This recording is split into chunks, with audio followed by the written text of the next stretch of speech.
Hi, ಎಲ್ಲರಿಗೂ ನಮಸ್ಕಾರ. ನನ್ನ ಹೆಸರು ವೇಣಿ. ನಾನು ಶುಭಾ ಫಿಟ್ನೆಸ್ ಬಗ್ಗೆ ರಿವ್ಯೂ ಮಾಡೋದಕ್ಕೆ ವಿಡಿಯೋ ಮಾಡಿದ್ದೀನಿ. First of all thanks to Shubha. ನನ್ನ ವೆಯ್ಟ್ ಲಾಸ್ ನೋಡಿ, ಚೇಂಜಸ್ ನೋಡಿ ತುಂಬ ಸಂತೋಷವಾಗಿದ್ದೀನಿ. ಇದಕ್ಕೆಲ್ಲ ಕಾರಣ ಶುಭಾ. ನಾನು ಶುಭಾ ಫಿಟ್ನೆಸ್ನಲ್ಲಿ ಜಾಯಿನ್ ಆಗುವಾಗ ತುಂಬ ಯೋಚಿಸಿದ್ದೀನಿ. ಹೇಗೆ ಇರುತ್ತೋ, ಅಲ್ಲಿ ಡ್ಯಾನ್ಸ್ ಇರುತ್ತೆ ಮತ್ತು ಎಕ್ಸಸೈಸ್ ಇರುತ್ತೆ. ನನಗೆ ಅಭ್ಯಾಸ ಇಲ್ಲ ಅಂತ ತುಂಬ ಯೋಚನೆ ಮಾಡಿದ್ದೀನಿ. ಫಸ್ಟ್ 1 ಮಂತ್ ನೋಡೋಣ ಅಂತ ಅಂದ್ಕೊಂಡು ಜಾಯಿನ್ ಆಗಿದ್ದೀನಿ.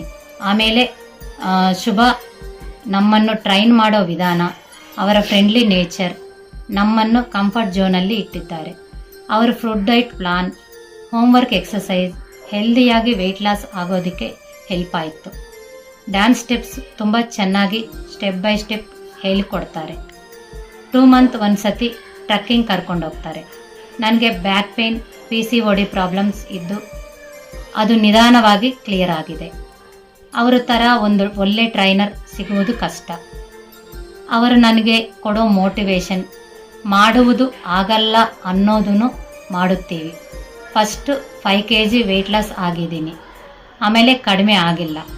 ನಾನು ಇನ್ನು ಕಡಿಮೆ ಆಗಲ್ಲ ಅಂತ ಅಂದ್ಕೊಂಡಿದ್ದೀನಿ. ಮತ್ತು ಡೈಟ್ ಪ್ಲಾನ್ ಚೇಂಜ್ ಮಾಡಿದ್ದಾರೆ. ಮತ್ತು ಕಡಿಮೆ ಆಗೋದು ಶುರು ಆಗಿದೆ. ಇವಾಗ ಎಲ್ಲರೂ ತುಂಬ ಸಣ್ಣ ಆಗಿದೆಯಾ, ನಿಮ್ಮಲ್ಲಿ ತುಂಬ ಚೇಂಜ್ ಬಂದಿದೆ ಅಂತ ಹೇಳ್ತಾ ಇದ್ದಾರೆ. ನಾನು ಶುಭಾ ಫಿಟ್ನೆಸ್ನಲ್ಲಿ ಜಾಯಿನ್ ಆಗಿದ್ದೀನಿ ಅಂತ ಹೇಳಿದ್ದೆ. ನಾನು ಫಸ್ಟ್ ಹೇಗಿದ್ದೀನಿ, ಆಮೇಲೆ ನನ್ನ ಬಾಡಿ ಹೇಗೆ ಚೇಂಜ್ ಆಗಿದೆ ಅಂತ ಗೊತ್ತಾಗಿದೆ. ಅವರು ಏನು ಹೇಳಿದ್ರೇನು ಖುಷಿಯಾಗಿ ಹೇಳಿಕೊಡ್ತಾರೆ. ಅವರು ಒಂದು ಟ್ರೈನರ್ ಥರ ಬಿಹೇವ್ ಮಾಡಲ್ಲ. ನಮ್ಮನ್ನು ಒಂದು ಅಕ್ಕನ ಥರ ಟ್ರೀಟ್ ಮಾಡ್ತಾರೆ.